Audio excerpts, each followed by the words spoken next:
Hamas organised and sent thousands of terrorists to brutally massacre, torture, rape, murder and take hostage innocent Israeli civilians. No, you don't want to get into that, but let's talk about what happened 75 years ago. No, because you're making a point that, this is all down to Hamas, as if, history started on October the 7th. I don't know. I'm not saying that history started on October the 7th. Let me just make this point. But this latest war started on October the 7th, and it was declared by Hamas.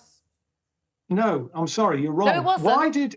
Why did those resistance fighters make that incursion into occupied Palestine on October the 7th? Chris, because every single resistance fighters don't behead children in their cots. But that is rubbish. And what do you mean? What's rubbish? Been totally debunked.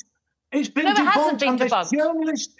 The journalist who even made that allegation apologised because there was absolutely the 42 figure was debunked. I'm sorry, this is just Zionist propaganda that the mainstream media is regurgitating whilst the genocide is happening before our very eyes. And you can't say that history started. You cannot say that history started on the. I didn't say history started. The bombing. Well, look, you want to see Chris. You want to see fire in Gaza. It would be great if there wasn't bombing of Gaza. The bombing of Gaza began in response to what Hamas resistance fighters, you call them, terrorists is what the murderous, raping, torturing terrorists is what the rest of us who are sane call them. One, the rape allegations are not true. Two, the beheadings didn't take place. Is there anything? Is there anything you won't lie about? Is there anything you won't lie about? People who are occupied have a right under international law to armed resistance, and every single they have a right under they have a right under international law to murder children and take hostages. Julia, you like to talk over people, but every single attempt at a peaceful resolution has been spurned by the Zionist entity. Think back to the Great March of Return in 2018. You're not a Corbyn rally now, when unarmed Palestinians were marching towards the Israeli fence, and they were picked off like shooting fish in a barrel, shot by Israeli snipers using exploding bullets. Right. Absolutely disgraceful. Shooting journalists, shooting medical officials to the people living in Gaza, which is, let's remember, is a concentration camp. It's not a concentration camp. Well, I'm sorry, How Julia. dare you use that phrase? How dare you? Well, I'm sorry. I'm so sorry. Are Palestinians working gas chambers in Gaza? Julia, what is the definition of a concentration camp?